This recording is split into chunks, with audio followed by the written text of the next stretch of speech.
Chapitre 31, Livre de la Genèse. Jacob entendit parler les fils de Laban qui disaient « Jacob a pris tout ce qui appartenait à notre père. C'est à partir des biens de notre père qu'il a bâti toute sa fortune. » Jacob observa le visage de Laban et constata qu'il ne se comportait plus vis-à-vis de lui comme auparavant. Le Seigneur dit à Jacob « Retourne au pays de tes pères, dans ta parenté, je serai avec toi. » Jacob fit appeler Rachel et Léa pour qu'elles le rejoignent dans le champ où il se trouvait avec le bétail. Et il leur dit « J'ai vu sur le visage de votre père qu'il ne se comportait plus comme avec moi auparavant. Mais le Dieu de mon père a été avec moi. Vous le savez bien, j'ai servi votre père de toutes mes forces. Et votre père s'est joué de moi, il a changé 10 fois mon salaire. Mais Dieu ne lui a pas permis de me faire du mal. Ainsi, quand il disait « Tu auras pour salaire les bêtes tachetées », toutes les brebis mettaient bas des tachetés. Et quand il disait « Tu auras pour salaire les rayés », toutes les brebis mettaient bas des rayés. C'est ainsi que Dieu a enlevé son troupeau à votre père et me l'a donné. Au temps où les brebis entraient en chaleur, je levai les yeux et je vis en songe des béliers qui s'accouplaient aux brebis, tous rayés, tachetés, tavelés. Et l'ange de Dieu me dit en songe « Jacob ». Je répondis « Me voici ». Il reprit « Lève donc les yeux et regarde les béliers qui s'accouplent aux brebis, tous rayés, tachetés, tavelés. C'est parce que j'ai vu tout ce que t'a fait subir Laban. Je suis le Dieu de Béthel, là où tu as fait l'onction sur une stèle et où tu t'es engagé envers moi par un vœu. Maintenant, lève-toi, quitte ce pays et retourne dans le pays de ta parenté. » Rachel et Léa lui firent cette réponse. « Avons-nous encore une part, un héritage dans la maison de notre père ? Ne nous a-t-il pas traités comme des étrangères puisqu'il nous a vendus et qu'il a bel et bien mangé notre argent ? Maintenant, puisque toutes les richesses que Dieu a enlevées à notre père sont à nous et à nos fils, fais donc tout ce que Dieu t'a dit. » Alors Jacob se leva et fit monter ses fils et ses femmes sur les chameaux. Il emmena aussi tous ses troupeaux et tous les biens qu'il avait acquis. Le troupeau qu'il avait acquis en Padan-Aram pour retourner chez son père Isaac au pays de Canaan. Tandis que Laban était allé tondre son petit bétail, Rachel déroba les idoles domestiques qui appartenaient à son père.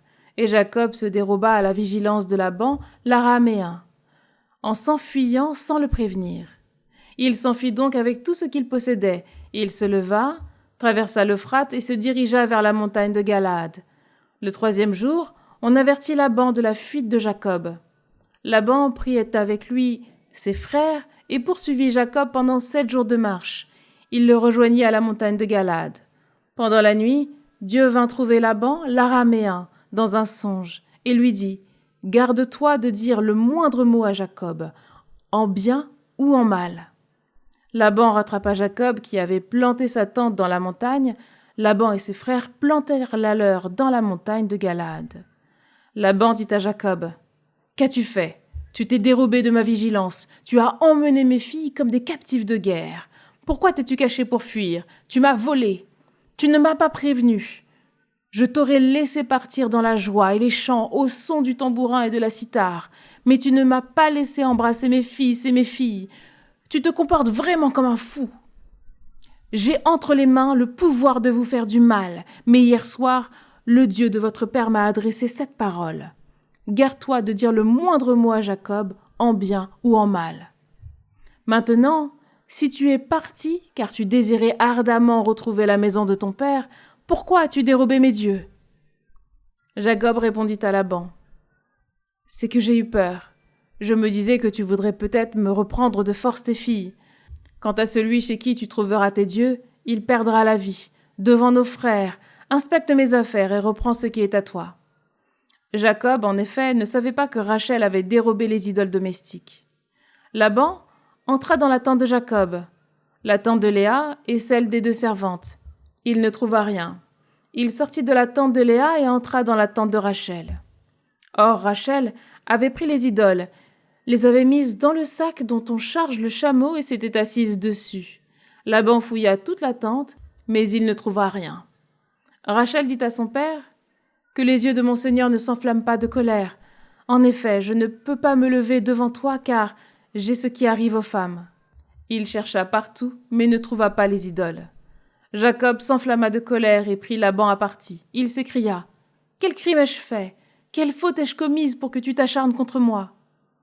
Tu as fouillé toutes mes affaires. As-tu trouvé un seul objet qui provienne de ta maison?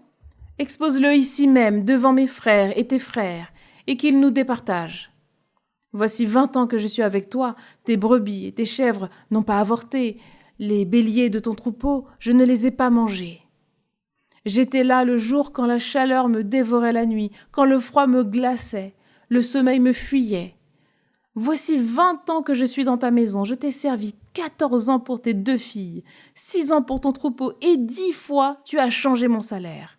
Si le Dieu de mon père, le Dieu d'Abraham, l'effroi d'Isaac n'avaient pas été avec moi, tu m'aurais maintenant renvoyé les mains vides. Mais Dieu a vu ma misère et la fatigue de mes mains. Hier soir, il s'est prononcé. Laban répondit à Jacob, « Ces filles, ce sont mes filles. Ces fils, mes fils. Ces troupeaux, mes troupeaux. Tout ce que tu vois, c'est à moi. Que ne ferais-je aujourd'hui pour mes filles et pour les fils qu'elles ont enfantés? Maintenant donc, allons, concluons une alliance, moi et toi, et qu'il y ait un témoin entre moi et toi. » Jacob prit une pierre et l'érigea en stèle. Puis il dit à ses frères, « Ramassez des pierres. » Ils prirent des pierres et en firent un monticule. Ils mangèrent là, sur le monticule. Laban l'appela Yegar Saouduta, et Jacob Galéed. Laban déclara, « Ce monticule est aujourd'hui témoin entre moi et toi. » C'est pourquoi on l'appelait Galéed. On l'appela aussi Mispa, c'est-à-dire poste de guet, car Laban avait ajouté, « Que le Seigneur fasse le guet entre moi et toi, quand nous serons hors de vue l'un de l'autre. Si tu humilies mes filles, si tu prends des femmes en plus de mes filles, ce ne sera pas un homme comme nous, mais bien Dieu lui-même qui sera témoin entre moi et toi. » Laban déclara encore à Jacob, « Voici ce monticule, et voici la stèle que j'ai élevée entre moi et toi. Témoin sera ce monticule, et témoin la stèle. Je ne passerai pas de ton côté au-delà de ce monticule. Tu ne passeras pas de mon côté au-delà de ce monticule et de la stèle, avec de mauvaises intentions. Au Dieu d'Abraham et au Dieu de Nahor, le Dieu de leur père, de juger entre nous. » Alors Jacob prêta serment par l'effroi d'Isaac son père. Puis Jacob offrit un sacrifice sur la montagne et invita ses frères à manger le pain. Ils mangèrent le pain et passèrent la nuit sur la montagne.